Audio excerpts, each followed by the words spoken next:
Hi, everyone. Welcome yet again to another episode of the Growth Blog podcast. And today I have a fantastic guest. Her name is Desma. She will be introducing herself shortly. And we have a lot to talk about on this episode pertaining to leadership, to some of our favorite topics, HR. Um, I think HR, where we talk HR sometimes, depending on people's experiences, it can be a good topic. For some other people, it might be a terrible experience. But I think Desma is here to help us understand the HR function a bit more and how people can obviously prepare themselves to have a wonderful career. Desma, nice to have you on the podcast. How are you doing today? Thank you for having me, Wilson. It's such a pleasure to be here. Finally, I think I've rescheduled this a couple of times, so thank you for being so flexible. No worries. Thank you for making our time. I know you're quite busy with work and all of that, so really appreciate you being on the episode today. So, Desma, Pleasure. yes. First of all, the name Desma, is there a meaning to it? And then let's take it from there, and then you go ahead to introduce yourself. Desma, what does it mean? Meaning A good to it? question. So Desma Yeah. actually is a Greek, I'm told rather, it's a Greek name and it means strong bond. But Mm, I'm not Greek. I'm from India. And I'm from India, but I live in the UAE and I've lived here for, over 40 years. So I always say, my passport is Indian, but my heart is well and truly Emirati and belongs to the UAE. interesting. And maybe if you want to walk us through your journey at this point, going through your profile, you have such a rich experience across multiple industries. How has it been? How best would you describe what you do and how you help people and organizations? Yeah, absolutely. So I think the best description for what we do is, in one line, very simply put, I am one of two. So I work with my sister, and together we lead our business called S&K HR Consulting. We are HR consultants, but we're also entrepreneurs. And what we do is we help other businesses expand into the UAE. So we call ourselves, we've coined a term called glocal, which is a mix of global and local. So we're able to Mm, speak to a global audience and bring to them the nuances of setting up and expanding their business from an HR perspective in the UAE. The business has been in existence for over 10 years. We've been here all our lives, and I won't share the number because that would give my age away. But but yeah, so we love, like I said, my heart is Emirati, so we love bringing businesses, global businesses to the UAE. Interesting. I wanted to say it's not every day you find siblings as entrepreneurs in the same business, right? I mean, just tell us, how does that feel working with your sister? Um, this is someone you've known all your life, probably you grew up together. How does it feel now being like business partners and like running a business? Yeah. So my sister actually originally started the business like 10 years ago. And so she was the brave one, as I call her. I always was very clear that I did not want to be an entrepreneur. I just wanted to work in the corporate world and I wanted to take home a monthly salary and, go on my holidays a couple of times a year and just, not be an entrepreneur. And this is because I saw how my father, who also was an entrepreneur in the UAE for over 40 years, it was really, a very hard life as an entrepreneur. And so Mm, this is why I said I would never be an entrepreneur and I would never marry an entrepreneur. Those were my two things. But I think, 15 years into my corporate career, I was very successful, on paper, but I think deep down I was deeply unfulfilled. And at that point, I think my, sister very kindly threw me a rope and then said, "Why don't you join me in our business?" And this also came after a year-long sabbatical in 2019, where I spent a lot of time on soul searching, as they call it, a lot of thinking about what I want to do, what to see. I think I went through an early midlife crisis, maybe an existential crisis on what does life mean and like what am I meant to do? And I felt like I should be doing more. And then at the end of that sabbatical, my sister said, why don't she's also an HR professional and like I said, she had set up the business. So she was like, hey, why don't you do a project for me? And I'll pay you for it. And I was like, okay, that's great. And then so I did that one piece of work and I really enjoyed it. And over that 2019, over through a lot of self-searching. I also, spent a lot of time reading a lot of books. I think I'd read like over 50 books in that 1 year. And a lot of it was about business and marketing and personal brand and things like that. And so I started giving her advice on what to do in her business. And then she said, well, why don't you just join me in my business? And then that's how we came together. It's been 5 years. It's honestly been the best decision I've ever made. We are, as sisters, we are very different. People who know us say that we have very different personalities. A lot of people don't even think we are sisters because we look so different. But what we have in common is our values. Our values, and this, binds us together. And this is how we're able to bring that to the business and to our clients. That's quite interesting, and I like the fact you said you went through a self-discovery phase. I think that it always makes a difference, right? Um, at some point on paper, and I've had guests talk about this. Where on paper, it seems like the career is looking kind of, but deep within, there's just that thing missing. You can't place it, right? But you just know there has to be Yeah, more. yeah. Yeah. People who go through or going at that stage of life, what would you say to them? I would say to them, first of all, do it. Take that time to reflect, because you have to know what's really important to you first. And once you figure what's really important to you, what your purpose is, then it just makes living life so much more fulfilling. So I would highly encourage folks to take that time on. And you don't have to do it like me, like you don't have to quit work and go on a sabbatical. But I think, take the time, maybe on the weekends or the evenings, reflect, think about what your life what you want your life to be like. You have to think about it almost like 20 years later.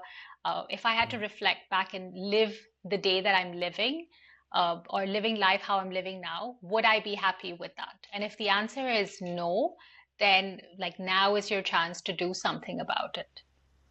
Indeed, indeed.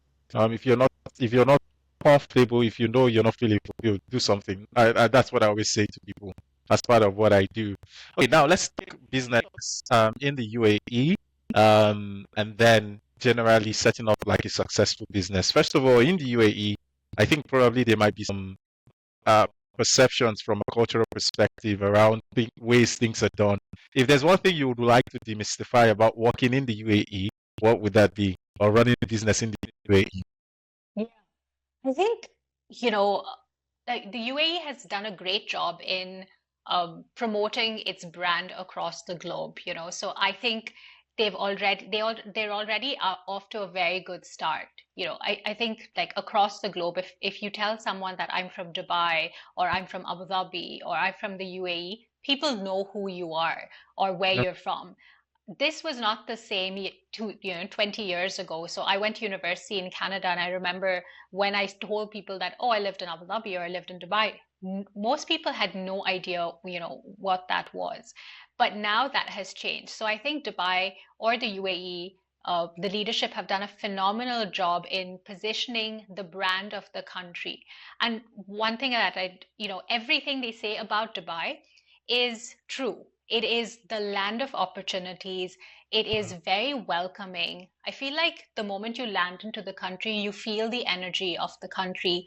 You feel the energy of the people. You feel like everybody's here because they want to contribute and they want to make something of themselves. And, that's why it's such a great place to build a business. The other thing that I also want to share is, Dubai has, so, on the surface of it, a lot of people think it's very glamorous, and you only see kind of that side promoted or talked about. But there's a second layer to the country, and that layer is, what we get to experience, the ones that have lived here all our lives.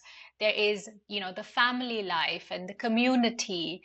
There is a different aspect if you just look a little deeper. So it is a wonderful, safe place to set up a business, to start a family, to raise a family. People say it's a melting pot. I call it a toss salad, where everybody gets to maintain their individual cultural identities, and you get to work with 199 other nationalities. There's over 200 nationalities in the country here. So it's just everything it says it is and then some. Oh, good. I like the second layer you mentioned because hopefully when I see videos of Dubai, I see people riding Ferraris, Lamborghini, and it's like that's what it's all about, like the glam, but just looking the deeper, family, community, friendships, relationships. I think it makes it even worth it. And you mentioned something in terms of the leadership of that country, like taking a bold step, changing things. Now let's look at what it takes to be an effective leader generally. And this is something you talk quite a lot on LinkedIn and when you share your content, right? How important is self-awareness to being an effective leader? And Yeah. how can people get to that point where they are really aware? Because I think a lot of people see leadership roles as just the next step in their career. They don't really think deeply sometimes about what it means. It's like, hey, there's an opening, and if you continue on this path, you get to the very top. But most people are not. I don't think they are fully aware of what it takes to be an effective leader beyond the title, beyond the pay increase, beyond I say the corporate being a corporate celebrity, because once you're growing up that Yeah. ladder, everyone is looking up to you. You're like the next big thing. So how important is self awareness, and how can people get to that point to aid their leadership? Yeah, that's a great question, Wilson. So first of all, I say that like leadership is not for the faint-hearted. So if you think that it is just about being a corporate celebrity, it is not. There's so much more to it, right? And I think fundamentally, you are a leader because you have followers. By that definition, then, those are relationships. Now, they might not be one-to-one relationships, but ultimately, you can't be a leader if you don't have followers. And similar to any relationship, knowing yourself is fundamental to establishing you having that successful relationship. And at the base of all of it is being self-aware, having that self-awareness. It helps you recognize your own strengths and your blind spots, and surrounding yourself by people who would then fill those blind spots. And knowing that a leader is self-aware also helps the followers to build more trust with them. You're able to, your ego sort of reduces because you're more self-aware. You're able to build trust. You are also emotionally intelligent because you are self-aware. So I feel like the foundation of a really strong leader is being self-aware. Done. If you don't even lead yourself, it will be difficult to lead other people. And right, it's beyond titles. And I like what you do. You probably people need to be have that tag for them to be leaders. And by the time you have like that self-awareness, you know what you want. It even helps you become a bit more centered. So let's talk about team performance, and we'll get to the HR part of this. But what are some key characteristics that make a high or a top performing team that will then help an organization grow? What are some things you think, if you see these things within a team, there's every tendency this team will perform quite well. And maybe that will help leaders or potential leaders start looking at those attributes within their team, either intentionally building it there or just seeking help to get that within their team. So, what are some characteristics from your perspective? So I think to have a high performing team, you have to have individuals that feel safe within that team. And by safe, I mean you feel like you're able to speak up. You feel like someone cares about you, and you feel like you're valued and you matter. I think this is number one. Number two is having very clear or having clarity around what your contribution is, what your role is, and you have the tools and the systems to be able to do that. The opposite of it is bringing a group together of highly talented people and then leaving them to kind of self-organize. And that leads to chaos. So even if you have a really talented team and you don't have you haven't been able to clearly articulate their roles and responsibilities, provide them with systems and tools to be able to function, and provide them that psychological safety that if they feel like they're struggling or they need support, then they are able to come to you without feeling that they would be judged or just not comfortable to begin with. I think if you have this in place, then you can expect to have a high performing team. And of course, not forgetting that you have to you have to hire the right talent as well and Yeah. invest in that hiring process. So, assuming you have done that and you have spent the right amount of time to hire talented individuals, you have to create an environment to support them to be successful and, to help them become that high performing team. Interesting. And this will lead straight to the conversation of HR, right? Because you mentioned assembling the right team, bringing in people, making sure they have like clearly defined roles and responsibilities. So, how key is the HR function within in making all of this happen? I'd have to say, asking me that question is like, I'd be a bit biased, of course, because I am HR, but I'm Yes. also, HR for a reason. I think having the right HR support is like having, is someone who's able to give structure and clarity to a leader that wants to bring this high performing team together. And HR, a lot of people think it's HR's responsibility to create these high performing teams. And I feel like that's not true. It's the leader's responsibility to create this high performing team, right? And HR is there to support, HR is there to counsel, HR is there to facilitate, HR is there to create frameworks um, and systems to aid the leader to deliver or to create these high performing teams. Often what happens is, and we come across this a lot in our businesses, in our business with our clients, is someone would come and then they want to, they want to hire someone quickly and they want to get them working and productive like this. On day Yeah. one, they always say, oh, I want them to hit the ground running. And like, that's not a recipe for success, right? So you need the right HR person to create the right candidate experience, create the right employer value proposition, and then be able to filter the right candidates that are fit for culture, fit for the leader. Sometimes leaders know what they want, but they're not very good at being at articulating that. And so Mhm. as an HR professional, you can draw this out of the leader. So you find team members that would fit and blend well with the culture. So HR's role is key, but it's the right HR to support the right kind of leader, of course. I agree it's key, but I've also been in conversations where it looks like HR versus the employees. Now let's talk about that. I don't know if that happens within your practice, but most times or sometimes when people hear HR, they're like, these are the people who are for the company, not for the employees. I don't know if you get that feeling sometimes with the clients you work with. Is that true? And why are you truly for the company or are you for everyone, including the employees? Who are you for? Let's put it that Yeah. way. Another great question. And, we hear this also like, oh, HR is on the side of management, not HR or on the Yeah. side of the employee. And I think the truth is neither. HR is not on the side of anyone. HR works in the interest of the business, on what's fair, on what's compliant.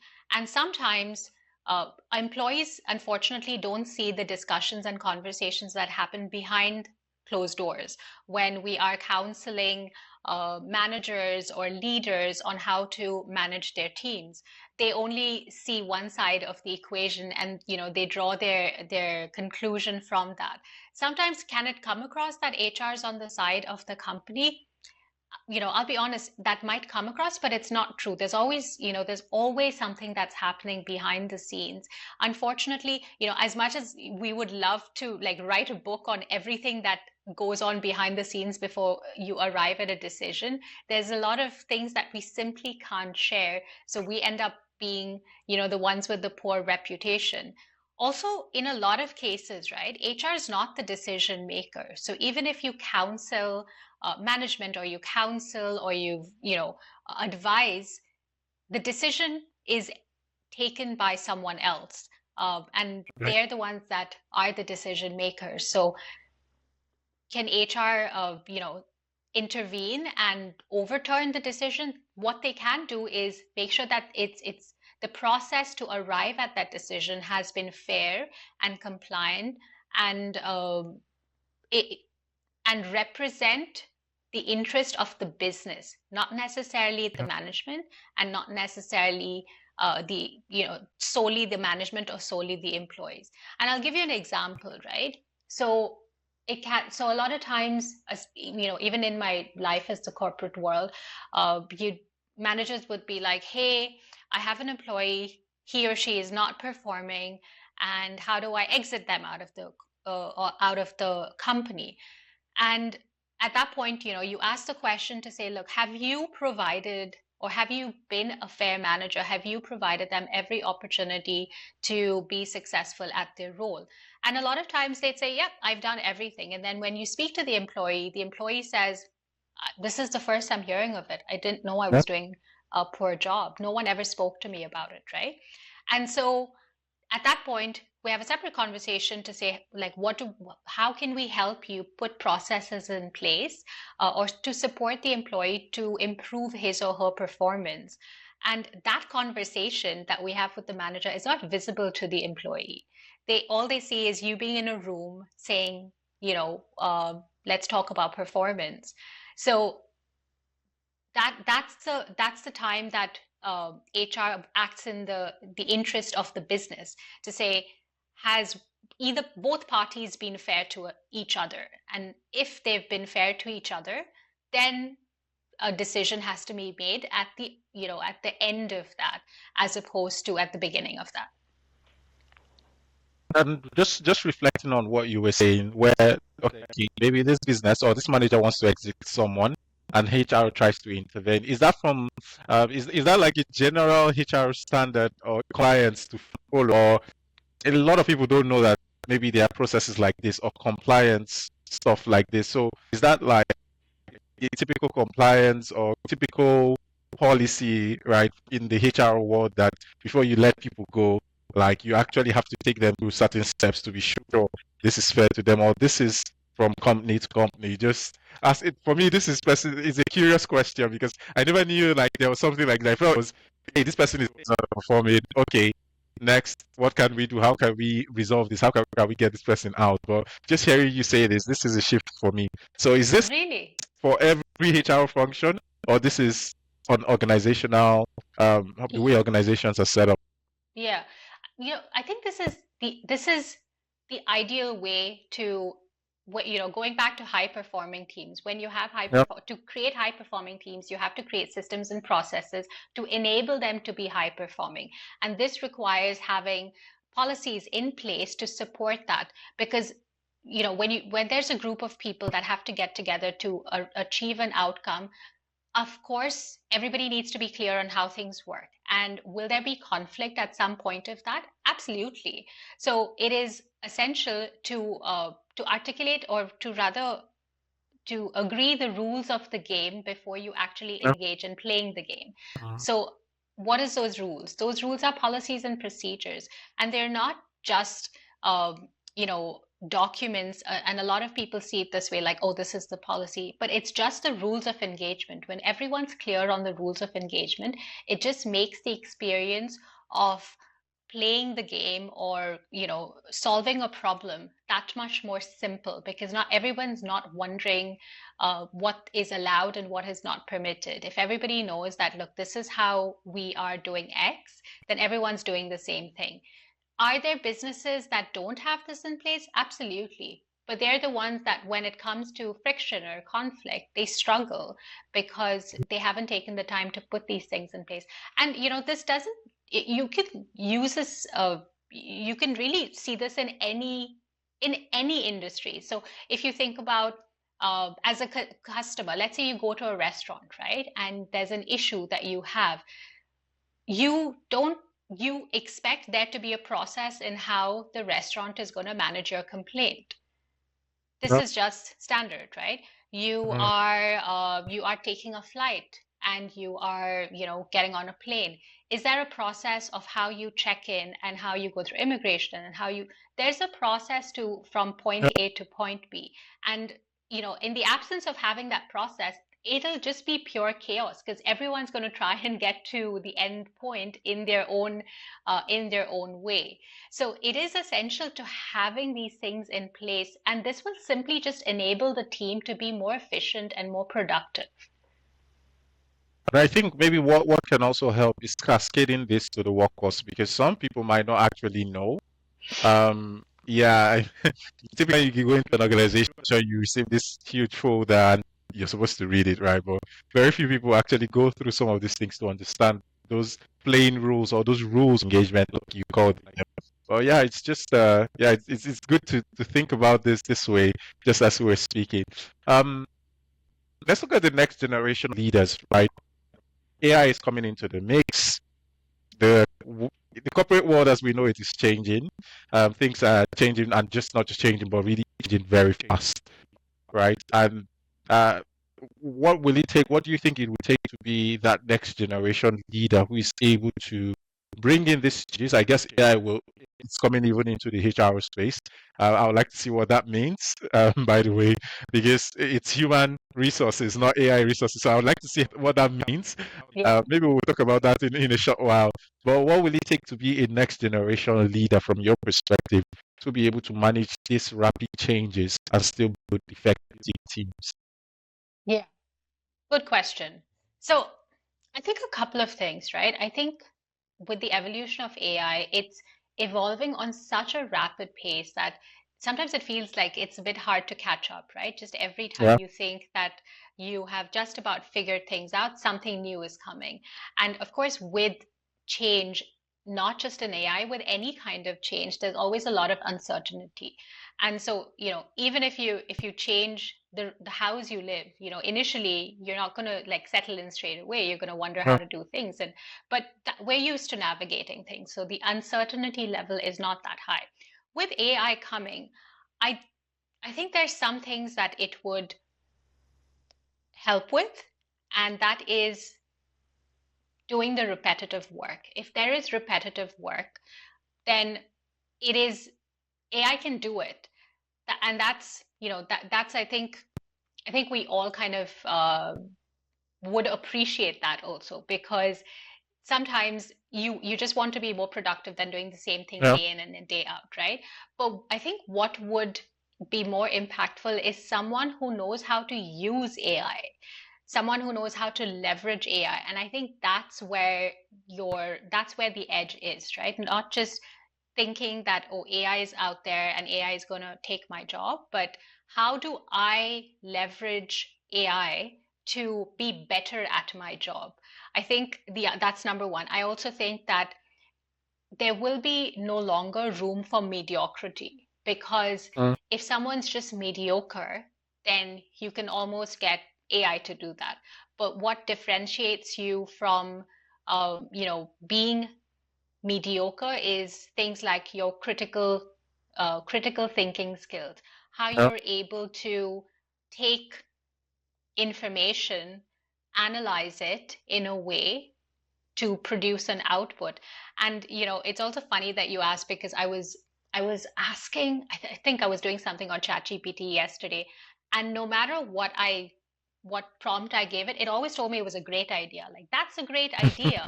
And yes, this would be very impactful. So it actually never gave me anything that was critical. So people have to that, and you have to rely on people for that, because if you're just Yeah. going to rely on AI, then it turns out you'll never get anything wrong. And the other funny one was I was doing a search on S&K and what AI thinks about it, right, on the business. And I Yeah. asked it a question to say, give me the top 5 HR consultancies in the UAE that help international businesses expand, to see what it would come up with, right? And it gave me 5 responses, and we weren't part of it. And I was like, okay, first of all, a bit disappointed, but then I wanted to see why, right? So I asked Mm. AI, can you tell me why you chose not to include S&K HR Consulting? And you know what it said to me? It said, oh, I'm so sorry, you're absolutely right. I should have put it in the search. Ah. So exactly. So it's interesting. Like, it almost tells you what you want to hear. Want to hear. Yeah, Right? And that's dangerous because that's almost like being surrounded by yes men, right? And so, going indeed. back to your very first question, you want to surround yourself by people who do things better than you in areas that you need help with. And if the reliance is on AI, then it might be a blind spot that never sees the daylight. And then that might negatively impact you. In fact, the example you just shared now is actually a very good one. And just thinking about it, very few times have I had AI tell me that something is wrong. I'm just right thinking about it right now. It tries to really be polite and I'll go with, oh, what you said makes sense. Sometimes it says, have you considered this? I think I've seen a couple times, but most times it goes with what you've said. And that's quite interesting. And that's why, like you said, that human figure will always be needed, and a leader should be someone who should be able to look at the bigger picture. Because AI can come up with a vision, right? But we know that might not be very realistic because it's just piecing information together to create something, not really looking at things from an objective and subjective perspective. No, good. Thank you so much. We're approaching the end of our conversation. So, what are some simple ways to inspire teams? And maybe we'll end with this. With a lot of uncertainty, like you said, with AI coming into the mix, with people losing jobs, like most organizations are letting people go. Let's be honest, like a huge part of it, and we expect more of that to happen. What ways can people stay motivated, inspired to keep going? And what can leaders do to inspire them? Because if people know that their jobs are being threatened, right, it's a natural response to back to be demotivated. So what do you think people can do in the face of all these changes to inspire people and motivate them to show up daily? Yeah. I think I'd say 3 things, right? First, care, like genuinely care about other people, and not just you know, the daily morning, like, hey, how's it going? But like, take an interest and care, because when people feel that someone cares about them and they feel valued, they just want to support that person or support that leader. This is number one, right? Secondly, I think, say, appreciate anything that, or recognize rather, like anything that person, even if the tiniest of win, for you it might be a tiny win, but for that person it might be, getting acknowledgement, and validation from you as a leader is huge. So take time to do that. And finally, just be consistent, be present, and don't be afraid to also admit when you've got something wrong, because humans connect with humans, and one of the most beautiful things about being human is that we're all flawed. And Yeah. when you're able to be vulnerable and admit that to the team that you're you're leading, there's a connection, because when someone shares a vulnerability with you, then you feel like you are connected to that person. So I think if you like a healthy mix of all of this, would be a great formula, I think, to lead and motivate and inspire. Good. Care, be consistent, and the third one was celebrate, more or less celebrate those little things, make people feel seen. Yeah, Exactly. thank you so much. So one question I usually ask my guests at the end of the show is, how do you relax outside of work? What is the fun thing you do outside of work? what is your hobby? Maybe if you're open to sharing with us, let's connect with Desma a bit. Oh my What God, do you so do many enjoy doing things. outside of work? Oh, so many things. So one of the things I love doing is just trying like actually I like eating. So I try like really like nice restaurants and nice food. So I spend a lot of time finding out what's the latest trending food restaurant in the UAE. And we're so blessed with the variety of cuisines and experiences, food experiences we have. But other than that as well, I'm a self-confessed learning junkie, if that is a thing. So I always have like some kind of podcast in the background, or I'm reading a book. I do that when I go for a walk every day. So I'm always trying to consume information. And sometimes I zone out if I'm honest, but then when I'm having a conversation like this one, for instance, things come back to me when I've listened to it or I've learned it and then I've used it in my business. So it might seem work related, but I actually enjoy it. And then the last thing I love to do is ride horses. It's my favorite, Oh, favorite thing. I love riding. Every time I get on a horse, I'm like, oh, why don't I do this more mhm. often? So yeah, a variety of things. I think I've done horse riding just once, but it's something I need to try more. Sometimes I see like people just on the horses close to where I stay, and they're like, "Oh, like, okay, that's interesting." But Oh, good, thank you so amazing. much for yeah, thank you so much for sharing. It's been a pleasure having you. My If people want pleasure. to connect with you and just reach you, where's the how can they do that? How best can they connect with you? Yeah. So follow me on LinkedIn. I share content almost every day. Not almost. I share content every day, even on Christmas and New Year's. Desma D'Souza. You can connect with me directly on LinkedIn. I also have my own podcast called the HR Sisters Podcast. It's a podcast I co-host with my sister, and we have some interesting conversations there. We also get to see the two of us hang out together, so that's a good thing. You can follow us on Insta as well. We are under the HR Sisters. And yeah, I think, if you can see us across these three channels, then you get a good flavor of what we're up to. Amazing, amazing, and thank you for sharing. It's been really a pleasure having you, and enjoy the rest of your day. And Thanks, yeah, Wilson. Take thank care. you. Take Ciao. care. Bye for now. Bye. Bye.